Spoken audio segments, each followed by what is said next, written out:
Okay, so we'll start with the last lecture of chapter 2 for CET, Mechanical Properties of Fluids. So let us begin with question number 1. A drop of mercury of radius 2 mm is split into 8 identical droplets. Find the increase in surface energy. Surface tension of mercury is 0.465 joule per meter cube. तो हमारे पास एक big drop है जिसका radius capital R है और capital R की value हमको दी है. इट इज़ 2 mm, मतलब 2 × 10⁻³ मीटर. इसके 8 स्मॉल पीसेस हो गए. सो लेट अस से it is splitted into 8 small pieces. Okay, तो n इक्वल टू 8. हमको बोला है what is the increase in surface energy. तो इंक्रीज इन सरफेस एनर्जी कैसे निकालते हैं हमको पता होना चाहिए. तो आपको बेसिकली डेल्टा ई पूछा है. अगर आपको याद होगा, if you remember, surface energy E is given by tension into area. Okay, यहाँ पे आपको इंक्रीज पूछा है. तो इंक्रीज मतलब टी इंटू डी ए पूछा है, where D A is final surface area minus initial surface area. तो टी फाइनल सरफेस एरिया आपका आएगा n times of A S, क्योंकि स्मॉल ड्रॉप n है. तो n times of area of small drop minus area of big drop. तो टी n area of small drop is 4 pi small r square minus 4 pi capital R square. Okay, तो मैं यहाँ से 4 pi common निकाल सकता हूँ. t n r square minus capital R square. अगर आपको याद होगा, हमने प्रीवियस एग्जाम्पल्स में वॉल्यूम सेम होगा, इक्वल होगा, ये हमने यूज़ किया था. तो इफ यू डोंट रिमेंबर, मैं वापस करके बता देता हूँ. तो volume of big drop is equal to volume of small drop into n, क्योंकि एक बड़ा ड्रॉप n स्मॉल ड्रॉप में स्प्लिट हो गया. तो 4/3 pi capital R cube equal to 4/3 pi small R cube into n, क्योंकि n ड्रॉप्स थे हमारे पास. Cancel cancel. ओके, तो आपको मिल जाएगा यहाँ से, you will have n is equal to capital R cube by small R cube. तो ये हम लोग सब्स्टिट्यूट करने वाले हैं यहाँ पे. तो 4 पाई कैपिटल टी एन अभी अभी मैंने फाइंड किया है capital R cube by small R cube into R square minus R square, ऐसा आ जाएगा ये. राइट. मैंने ऐसा क्यों किया, क्योंकि हमारे पास इंफॉर्मेशन जो थी, हमारे पास इंफॉर्मेशन है कैपिटल आर का और स्मॉल एन का. तो और एक तरीके से किया जा सकता है, you can do it in one more way out is there. क्योंकि सी द थिंग इज, हमारे पास स्मॉल आर का इंफॉर्मेशन नहीं है. तो I can also write this as small r cube equal to capital R cube by n. मतलब small r as capital R upon n raised to 1/3. मैंने सिर्फ cube root लिया है दोनों साइड पे. तो I can also substitute here n r square, और small r मैंने क्या निकाला अभी, r upon n raised to 1/3. तो r square आएगा capital R square upon n raised to 2/3. तो ऐसा आ जाएगा. तो ये आएगा आपका R square upon N raise to 2/3 minus R square. क्यों? क्योंकि since as I told you, since small R square is capital R square upon N raise to 2/3. Okay, अब इन दोनों में से भी आर स्क्वायर कॉमन निकल सकता है.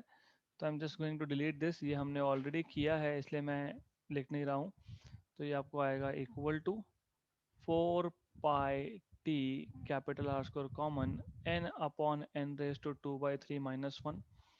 मतलब 4 pi T R square N into N raise to -2/3 -1. मतलब ये आ जाएगा 4 pi T R square N raise to 1/3 -1. तो ये एक फॉर्मूला ही बन गया आपके पास. तो ये फॉर्मूला आप नोट डाउन कर लेना, because it is important. It gives you increase in surface energy in terms of radius of big drop and number of drops. तो ये आ जाएगा आपके पास 4 पाई. कैपिटल टी की वैल्यू आपको दी है, सरफेस टेंशन 0.465 है, तो 0.465 है. कैपिटल आर आपको दिया है 2 mm, यस 2 mm.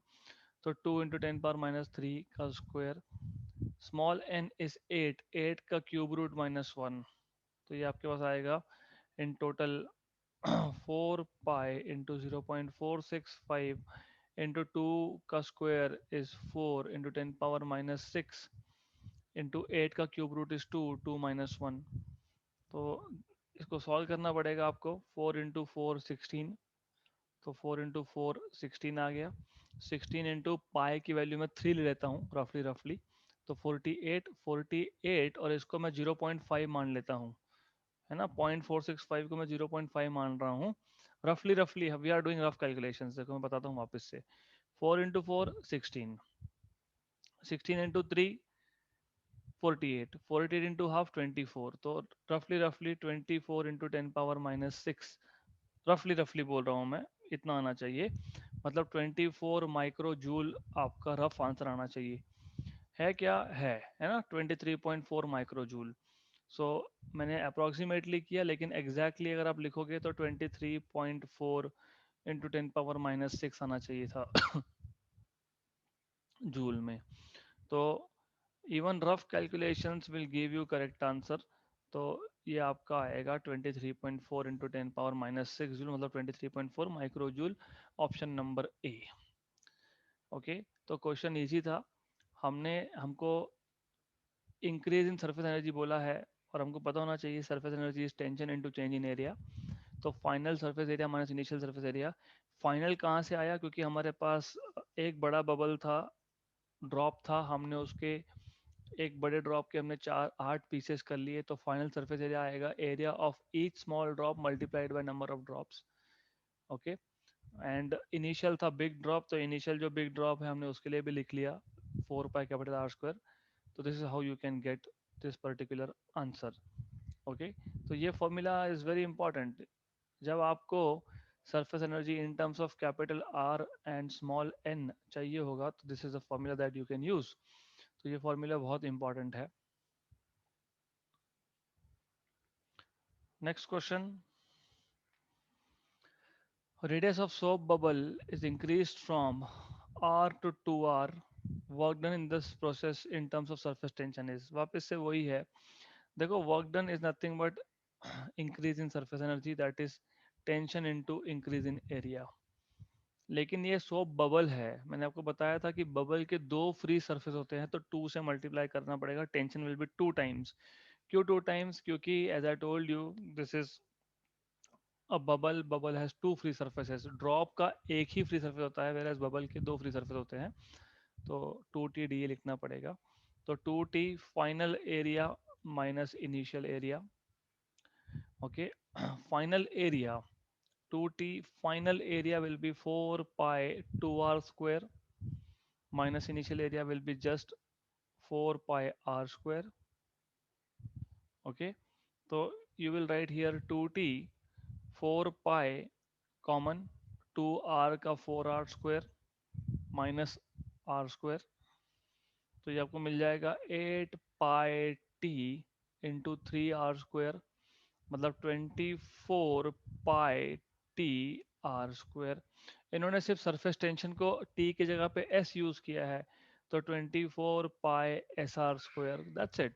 24 पाई SR², ऑप्शन नंबर ए। यहाँ पे सिर्फ सरफेस टेंशन को T की जगह पे S लिखा है, that's the only thing. Okay, तो वाज अ सिंपल क्वेश्चन। सिर्फ ये 2 फैक्टर पता होना चाहिए, this 2 factor comes from bubble, क्योंकि बबल के 2 फ्री सरफेस होते हैं इसलिए।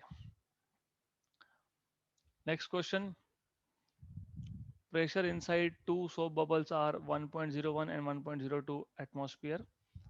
ओके, इनसाइड बोला है। Okay, ratio between their volumes is, तो फर्स्ट ऑफ ऑल हमारे पास दो सोप बबल है, bubble number 1 and bubble number 2। Inside pressure आपको दिया है दोनों का तो दोनों ही केस में आउटसाइड प्रेशर तो एटमॉस्फेयर ही होगा, दोनों केस में आउटसाइड प्रेशर एटमॉस्फेयर होगा। ओके, सो आपको याद होगा ये बबल के केस में आपने Laplace law of spherical membrane लिखा था, मतलब P inside minus P outside equal to 4T/R। क्योंकि ये बबल है, बबल के केस में आपका 4T आता है, ड्रॉप के केस में 2T/R आता है, ये बबल है। तो ये जो pressure inside minus pressure outside है, इज डेल्टा पी, है ना। Pressure inside minus pressure outside मतलब डिफरेंस इन प्रेशर, मतलब delta P is equal to 4T/R। अब दोनों ही केस में सोप बबल्स है। सोप बबल है मतलब टेंशन कांस्टेंट है, क्योंकि लिक्विड चेंज होगा तो टेंशन चेंज होगा। यहाँ पे दोनों ही केस में सेम लिक्विड होने की वजह से टेंशन कांस्टेंट है, मतलब डेल्टा पी जो है ये 1/r को प्रोपोर्शनल है, राइट। आपको पूछा है रेशियो बिटवीन दर वॉल्यूम्स, ये इक्वेशन नंबर 1 आ गया। और बबल का वॉल्यूम क्या होता है, you already know. For a bubble volume V is equal to 4/3 πr³ है ना। मतलब volume is proportional to r³। Okay, right. तो तो r is proportional to V⁻⁻⁻³ correct. तो इक्वेशन नंबर 1 एंड 2 से आप लिख सकते हो, आप बोल सकते हो कि डिफरेंस इन प्रेशर ये 1/r को प्रोपोर्शनल था, पर 1/r, r जो है ये वॉल्यूम के क्यूब रूट को प्रोपोर्शनल है। मतलब आप लिख सकते हो कि delta P is proportional to 1/v⁻⁻⁻⁻, मतलब आप लिख सकते हो यहाँ से कि v⁻⁻⁻³ इज प्रोपोर्शनल टू 1/डेल्टा पी, मतलब v इज प्रोपोर्शनल टू 1/डेल्टा पी का क्यूब। हमको रेशियो ऑफ वॉल्यूम्स पूछा है, तो v1/v2 will be equal to delta p2/डेल्टा p1 का क्यूब। और डेल्टा p2 देखो प्रेशर इनसाइड है ना। तो द आइडिया इज कि पहले बबल के केस में इनसाइड प्रेशर था 1.01 एटमॉस्फेयर और दूसरे के केस में था 1.02। तो inside pressure minus outside pressure for bubble 1 मतलब डेल्टा P1, ये आएगा 1.01 माइनस 1 मतलब 0.01। और बबल 2 के लिए आएगा pressure inside minus pressure outside 1.02 minus 1 मतलब 0.02। Okay, easy. सिर्फ इनसाइड और आउटसाइड प्रेशर का डिफरेंस देखना है आपको। तो आपको डेल्टा P2 0.02 मिला, डेल्टा P1 आपको 0.01 मिला है। तो हो गया 0.02 बाई 0.01 का क्यूब, मतलब 2/1 का क्यूब मतलब 8/1। तो 8:1 ऑप्शन नंबर सी आएगा। तो बहुत इंपॉर्टेंट क्वेश्चन था और बहुत सिंपल क्वेश्चन भी था ये। तो आपको सिर्फ ये पता होना चाहिए यहाँ पे कि क्वेश्चन सॉल्व कैसे करते हैं। हमको पता होना चाहिए कि by Laplace law of spherical membrane delta P मतलब inside pressure minus outside pressure for a bubble is equal to 4T/R, 4 × T/R। लेकिन T कांस्टेंट है क्योंकि दोनों केस में सोप बबल बोला है, ऐसा नहीं बोला है कि एक बबल जो है वो सोप का है, एक बबल जो है वो वाटर का है। मतलब दोनों केस में लिक्विड सेम होने की वजह से यू हैव टेंशन कांस्टेंट, मतलब inside pressure minus outside pressure delta p is proportional to 1/r, but volume is proportional to r³, so r is proportional to v⁻⁻³ So using equation number 1 and 2 we have shown that delta p difference in pressure is proportional to 1 upon v⁻⁻⁻³ so v⁻⁻⁻³ is proportional to 1 upon delta p, so volume is proportional to difference in pressure का cube. So using that you can simply solve this question and you will have your answer as 8:1. Okay, तो question simple था। Sorry, next question. Excess pressure of one soap bubble is 4 times more than the other. Excess pressure मतलब delta P, excess pressure मतलब inside minus outside pressure. Excess pressure of one soap bubble is 4 times of the other, ऐसा आपको दिया है। तो delta P1 equal to 4 times of delta P2, then the ratio of volume of first bubble to that of another is. अब हम इसको repeat नहीं करने वाले क्योंकि हमने अभी अभी अभी अभी हमने ये डिराइव किया है, तो मैं यही यूज कर लूंगा। तो हमने अभी भी डिराइव किया रेशियो ऑफ वॉल्यूम्स, है ना। तो volume v1 upon v2 this is nothing but delta p2 by delta p1 का क्यूब। और delta p2 by delta p1 आपके पास ऑलरेडी दिया है, तो यहाँ से आपको मिल जाएगा delta P2 by delta P1 equal to 1/4। Okay, तो ये आ जाएगा आपका 1/4 का क्यूब, मतलब 1:64, 1/64 ऑप्शन नंबर ए। तो ये क्वेश्चन भी बहुत इजीली सॉल्व हो सकता है provided that you already no कि हमने प्रेशर और वॉल्यूम को रिलेट कैसे किया है। तो it is just that you have to relate between pressure and volume, that's it. Next question, the pressure inside a small air bubble of radius 0.1 mm situated just below the surface of water will be equal to। तो ऐसा है that we have water surface, मान लो ये water का surface है,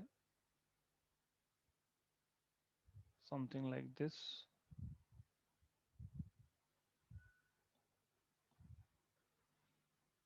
Okay, so let's assume this is water surface। okay, तो ये water का surface है ऊपर, pressure inside a small air bubble of radius 0.1 mm situated just below the surface of water। तो यहाँ पे एक हमारे पास जस्ट बिलो, यहाँ पे एक हमारे पास बबल है। Okay, so assume this is a bubble. और आपको इनसाइड प्रेशर पूछा है और इसका रेडियस दिया हुआ है आपको। तो you are suppose to find out, okay let me just increase this size little bit, sorry for this. तो मुझे थोड़ा सा इसका साइज बढ़ाने दो so that you understand what I'm trying to say over here.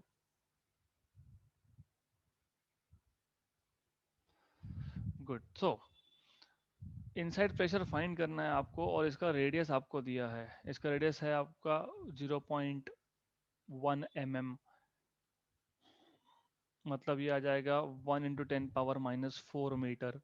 0.1 mm मतलब 0.1 × 10⁻³ metre. तो 0.1 का भी पॉइंट हटा दिया तो 10⁻⁴ मीटर। आपको प्रेशर इनसाइड पूछा है, प्रेशर आउटसाइड वैसे तो कुछ बोला है नहीं यहाँ पे। So in any case you should know this thing कि कैसे सॉल्व करते हैं। नाउ प्रॉब्लम कहाँ आता है, प्रॉब्लम यहाँ आता है कि हम जब बबल का केस लेते हैं, है ना, नॉर्मली हम जब बबल का केस लेते हैं हम लोग बोलते हैं कि inside pressure minus outside pressure is equal to 4T/R। क्यों? क्योंकि आप बोलते हो कि दो फ्री सरफेस है, एक अंदर का एक बाहर का, है ना, इसलिए 4T/R ऐसा लिखते हो आप। लेकिन जब ये बबल जो है, ये बबल वाटर के अंदर है ना, this bubble is inside water. तो बबल इनसाइड वाटर है तो इसका एक ही फ्री सरफेस है। कौन सा फ्री सरफेस है? सिर्फ ये वाला एक फ्री सरफेस है अंदर का। तो एक ही फ्री सरफेस है क्योंकि बबल के बाहर जो है वो तो वाटर है। तो इस केस में आप लिखोगे P inside minus P outside equal to 2T/R। तो ये समझना बहुत इंपॉर्टेंट है क्योंकि you should know this thing. ये आपको पता होना चाहिए कि यहाँ पे जो हम लिख रहे हैं, यहाँ पे 2T/R क्यों लिख रहे हैं बबल के केस में? क्योंकि एक ही फ्री सरफेस है। This is really really important. तो अब आप लिख सकते हो P inside equal to 2T/R plus P outside. Okay, और P आउटसाइड, आउटसाइड मतलब यहाँ ऊपर आउटसाइड में क्या है? आउटसाइड में है एटमॉस्फेयर, तो 1 atm। ओके, तो 1 atm 1 एटमॉस्फेरिक प्रेशर है और आपको 1 एटमॉस्फेरिक प्रेशर आपको बताया है। तो P0 इज 1 atm और 1 एटमॉस्फेरिक प्रेशर की value 1.013 into 10⁻⁵ Newton per metre square दिया है। यहाँ पे गिवन में ही है वो। Okay, and also surface tension of water T की वैल्यू भी दी है आपको और रेडियस R भी दिया ही है आपको। So I can denote it by small r। तो instead of using capital R I just write small r। तो 2 into surface tension of water is 70 into 10⁻⁻³ upon small r radius is 10⁻⁴ plus atmospheric pressure is 1.013 into 10⁵ newton per metre square. तो यह आ जाएगा आपका 140 into 10⁻⁻³ और ये ऊपर जाएगा 10⁻+4 हो जाएगा, प्लस सेकेंड टर्म में तो 1.013 इंटू 10 पावर 5 है ही। ओके। तो ये एक जीरो और ये 10 पावर 4 मतलब 10 पावर 5 दोनों में से कॉमन निकाल सकते हैं हम। तो ये आ जाएगा आपका 10 पावर+5 कॉमन निकाल लिया तो 14 इंटू 10 पावर-3 इन प्लस 1.013 ऐसा आ जाएगा, क्योंकि 10 पावर 5 हमने कॉमन निकाल लिया। So because we have taken out 10 power 5 common, so because of that. Okay, तो then it is pretty simple, क्योंकि ये आ गया आपका 10 पावर 5 और ये आपका आ गया 14 इंटू 10 पावर-3 मतलब 0.14 प्लस 1.013। तो 0.14 मतलब 0.014 और 1.013 ऐड करोगे तो आपको मिलेगा 1.013, और 0.014 ऐड करोगे तो 7 टू 1.027 इंटू 10 पावर 5 पास्कल। तो आपको मिल जाएगा ऑप्शन नंबर सी। तो ऑप्शन नंबर सी आएगा आपका correct answer, 1.027 into 10 power 5 pascal. तो यहाँ पे इम्पोर्टेंट ये था कि यू नीड टू अंडरस्टैंड कि जब drop just below the free surface of liquid होता है तो उसको एक ही फ्री सरफेस है, बबल है ना। When the bubble is just below the free surface of liquid, bubble की बात कर रहा हूँ मैं। When the bubble is just below the free surface of liquid it has only one free surface. Since it has only one free surface, Laplace law of spherical membrane मतलब inside pressure minus outside pressure, इसमें 2T/R लिखा जाएगा and not 4T/R। 2T/R इसीलिए है क्योंकि bubble के बाहर जो है वो लिक्विड है वहां पे। Okay, there is no free surface. And then inside pressure find करने के लिए बोला है, इसलिए 2T/R plus P0 that is atmospheric pressure. Okay, तो फिर you just have to do required calculation and that's it. इतना ही आपको करना था। Next question, water rises to a height h in a capillary tube at the surface of earth. Sorry, on the surface of moon the height of water column in the same capillary will be। तो हमारे पास एक capillary tube है।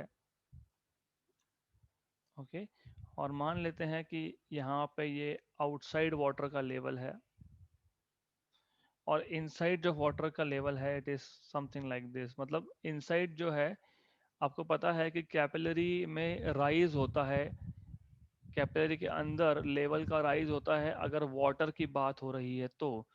अगर kerosene sorry mercury की बात होगी तो in that case the level will fall. Okay, तो level will fall in that case. तो ठीक है, I mean I I hope you know this basics. तो it is something like this. Okay, now the thing is, यहाँ पे जो level increase हुआ है, this is H, this is height on the surface of earth. अब ऐसा है कि अगर मैं इसी सिस्टम को मून पे लेके जाता हूँ तो हमको पूछा है what happens on the surface of moon, what happens to the level of capillary. तो what is H M, this is what they are asking you, right. तो एज यू नो, आपको याद होगा, और कैपिलरी भी सेम है और liquid भी सेम है, तो आपको याद होगा height inside capillary is 2T cos theta by R G into rho, R rho जी।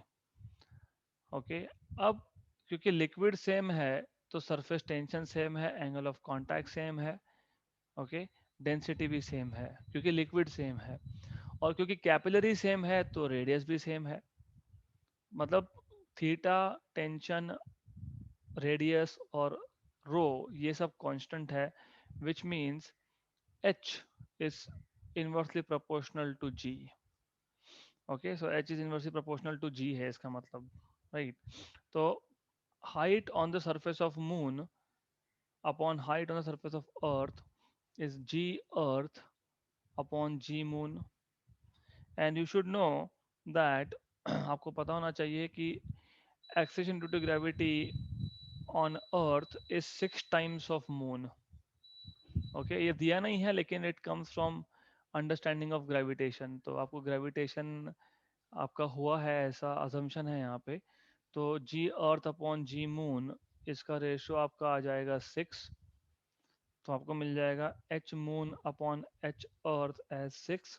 तो height on moon is 6 times of height on earth. तो ऑप्शन नंबर ए आ जाएगा आपका correct answer. Alright. The question was very simple. This was on the surface of moon. This was on the surface of earth. तो it is quite simple thing. बहुत simple सा question था. You just have to understand that it is just related with acceleration due to gravity. Next question. Two capillary tubes of same diameter are put vertically one each in two liquids whose relative densities are zero point 0.8 and zero point 0.6. Surface tensions are 60 and 50 dynes per centimeter respectively. Ratio of height of the liquid in the tube is. तो देखो सबसे पहले यहाँ पे आपको relative density का मतलब नहीं भी पता होगा तो चलेगा। क्यों? I'll come to know, I'll come to that point, but for now you need to know this कि रिलेटिव डेंसिटी हमेशा होता है density of liquid with respect to density of water. Normally जब हम लोग बोलते हैं कि density of water is 1000 kilogram per metre cube, density of mercury is 13,600 kilogram per metre cube, ये होता है विथ रिस्पेक्ट टू एयर, मतलब हम डिवाइड बाय वन करके बोल रहे हैं, where one is density of air. तो जब आप डेंसिटी ऑफ सम मटेरियल बोलते हो तो आप बोल रहे हो density of that material with respect to air. Okay, with respect to air बोला जा रहा है यहाँ पे। लेकिन जब आपको बोला है रिलेटिव डेंसिटी, तो रिलेटिव डेंसिटी जब ऐसा वर्ड यूज होता है तो that is density with respect to water. अब फॉर एग्जांपल बता रहा हूँ, अगर लिक्विड मर्क्यूरी है तो मर्क्यूरी का 13,600 डेंसिटी होता है, डिवाइड बाय 1000 करना पड़ेगा, तो मुझे मिल जाएगा यहाँ पे इफ यू डिवाइड बाय 1000 13.6। तो 13.6 is a density of mercury with respect to water and 13,600 is with respect to air. ठीक है, तो नहीं पता होगा इस क्वेश्चन के लिए तो ठीक है, लेकिन किसी और क्वेश्चन में लग सकता है हमको। So now you have again h equal to 2t cos theta by r rho g। अब ऐसा है कि क्योंकि यहाँ पे लिक्विड सेम नहीं है, तो बट क्या सेम है, two capillary tubes of same diameter मतलब रेडियस सेम है, और जी तो सेम ही रहेगा क्योंकि दोनों के दोनों अर्थ के सरफेस पे है। Okay, right.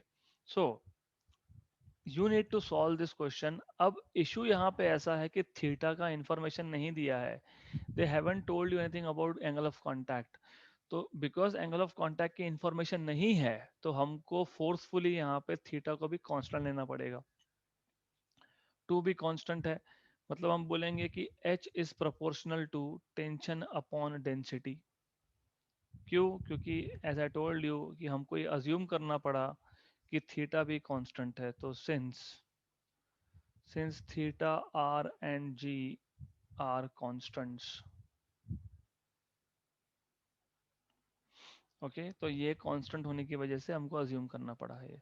देयरफॉर आपको h1 बाय h2 बोला है, तो that is t1 by t2 rho two by rho one.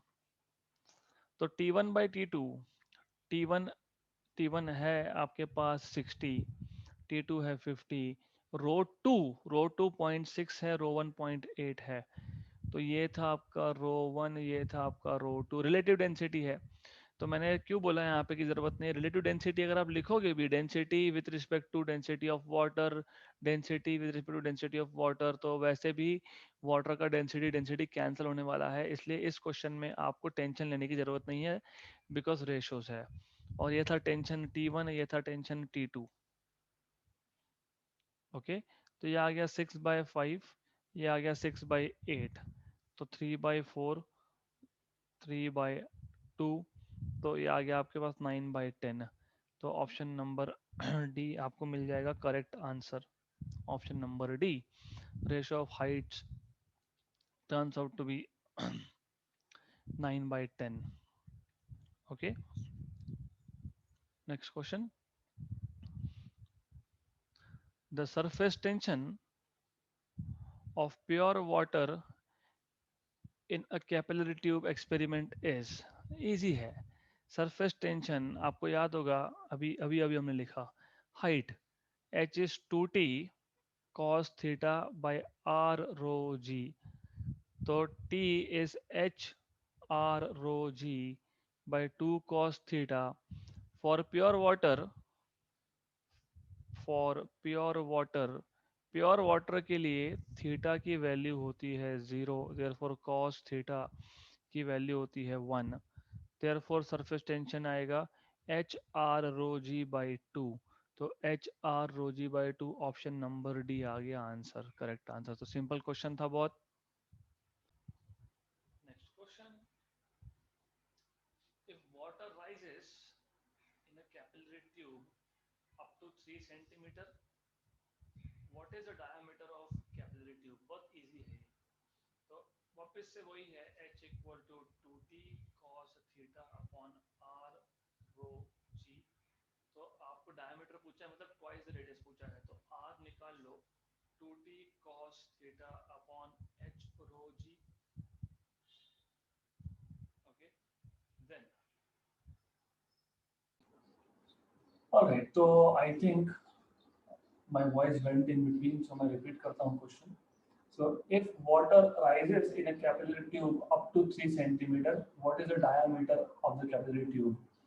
तो हमको surface tension of water दिया है, हमको diameter पूछा है, तो हमको पता है कि rise मतलब height of water inside capillary is 2t cos theta by r rho g, तो radius आ जाएगा 2t cos theta by h rho g. हमको diameter पूछा है, diameter होता है 2 times of radius, मतलब ये आपके पास आ जाएगा 2 into 2t cos theta by h rho g, मतलब ये आ जाएगा 4t cos theta by h rho g. Okay, तो आपको पता होना चाहिए कि cos theta is equal to 1, क्योंकि थीटा होता है 0 फॉर प्योर वाटर. तो ये आ जाएगा आपके पास diameter 4 into surface tension is 7.2 into 10 power minus 2 upon H आपको 3 सेंटीमीटर बोला है, 3 into 10 power minus 2 metre. Rho rho of water is 10 power 3, और जी की वैल्यू मैं 10 मान लेता हूँ, 9.8 होता है बट मैं 10 अज्यूम कर रहा हूँ. तो ये आपके पास आएगा 4 इंटू 7 28.8 ऐसा आएगा बाई 3, और बाकी सारा जो है वो just it is just adjustment. कैसे? 10 पावर माइनस 2 और नीचे 10 पावर माइनस 2 कैंसिल हो गया. 10 पावर नीचे प्लस 4 था, वो ऊपर जाएगा तो माइनस 4 हो जाएगा, -4 हो जाएगा. तो ये आपको मिल जाएगा 9.6 into 10 power minus 4 metre, option number A. तो बहुत सिंपल है. What we have done is, हमने सिर्फ यहाँ पे क्या किया, हमने यहाँ पे सिर्फ हाइट का फॉर्मूला यूज किया है, और वहाँ से रेडियस मिल गया, रेडियस को मल्टीप्लाई बाय 2 कर दिया तो डायमीटर मिल गया, वैल्यू सब्स्टिट्यूट किए, and then we have our answer. Right, next question. If the work done in blowing a bubble of volume V is W, then the work done in blowing the bubble of volume 2V from the same soap solution will be. अब ये जो question है ये हम already solve कर चुके हैं, we already solve this but I will do it again. हमको पता है work done is tension into change in area, है ना, या फिर एरिया. सिर्फ एरिया क्यों लिख रहे हैं? देखो ये इंपॉर्टेंट है. दो केस आते हैं. एक ऐसा आता है कि आपके पास एक बबल है जिसका रेडियस r1 है, और आप इसी बबल को बड़ा कर रहे हो, रेडियस r2 कर रहे हो, तो what is the work done in increasing the volume या फिर इंक्रीजिंग द रेडियस. दूसरा क्वेश्चन ऐसे आता है कि हमारे पास बबल था ही नहीं, हमारे पास कुछ था ही नहीं, अब हमने बबल बनाया. तो जब हमारे पास बबल नहीं था तो इनिशियल एरिया 0 था, और फाइनल एरिया आपके पास 4 पाई आर स्क्वायर आएगा। तो ये वो केस है ना। इन ब्लोइंग, ब्लोइंग मतलब पहले बबल नहीं था। अगर आपको लिखना है तो आप ऐसा भी लिख सकते हो, work done is T into D A, लेकिन बबल है तो बबल के दो फ्री सर्फेस होते हैं, तो टू टी डी ए। तो टू टी डी ए मतलब final area minus initial area, and two T D A final area is 4 pi R square, और इनिशियल तो था ही नहीं। तो you will have work done W equal to 8 pi r square t, ऐसा आएगा। What we see is that work done is proportional to r square. This is important. Also, what you know is हमको पता है volume is proportional to r cube, which means r is proportional to v raised to 1 by 3, which means r square is proportional to v raised to 2 by 3. So work done is proportional to r square and r square is proportional to v raised to 2 by 3. तो इसका मतलब ये आ गया कि work done is proportional to V raise to 2/3। तो अब work done W और V का प्रोपोर्शनलिटी मिल गया। हमको पूछा है, हमको पूछा है कि अगर V वॉल्यूम का बबल बनाने में वर्क डन W हुआ है तो 2V वॉल्यूम का बबल बनाने में वर्क डन कितना हुआ होगा। तो W2/W1 ये पूछा है, तो ये आएगा V2/V1 रेज टू 2/3, है ना, डायरेक्टली प्रोपोर्शनल था। Good, good enough. तो 2V/V रेज टू 2/3, तो W2/W1 will be equal to this, cancel cancel। so W2 equal to 2 raised to 2/3 times of W1। तो 2 raised to 2/3 मतलब ये 2 का स्क्वायर 4, 4 का क्यूब रूट, तो 4 का क्यूब रूट इंटू W, ऐसा एक ऑप्शन नंबर डी में है। Okay, so this is how you are supposed to solve this particular question. A simple question tha, right? It's extremely, extremely simple question. Next question. The angle of contact between glass and water is 0, and it rises in the capillary up to 6 centimeter when its surface tension is 70 dynes per centimeter. And the liquid of surface tension 140 dynes per centimeter, angle of contact 60, and relative density 2 will rise in the same capillary by. So again a very good question. हमको पता है H is 2t cos theta by r rho g. अब the idea here is that 2 constant है, g constant है, और r constant है, क्योंकि same capillary बोला है तो r कांस्टेंट और g तो कांस्टेंट ही होगा, तो 2 भी कांस्टेंट है, मतलब h is proportional to t cos theta by rho. तो हम h2 बाय h1 कर लेंगे, तो h2 बाय h1 मतलब t2 by t1 cos theta 2 by cos theta 1, और इनवर्सली प्रोपोर्शनल है तो ये आ जाएगा आपका रो 1 बाय रो 2, ऐसा आएगा वो। T2 140, T1 70, cos theta 2 is 60 degree, theta 1 0 degree है वाटर के लिए, राइट। और rho 1 by rho 2, this is interesting. देखो रो 1, लेकिन पहला लिक्विड वाटर था, पहला लिक्विड वाटर था, दूसरा लिक्विड कोई और लिक्विड है, तो मैं इसको लिख सकता हूँ 1 अपॉन रो 2 बाय रो 1।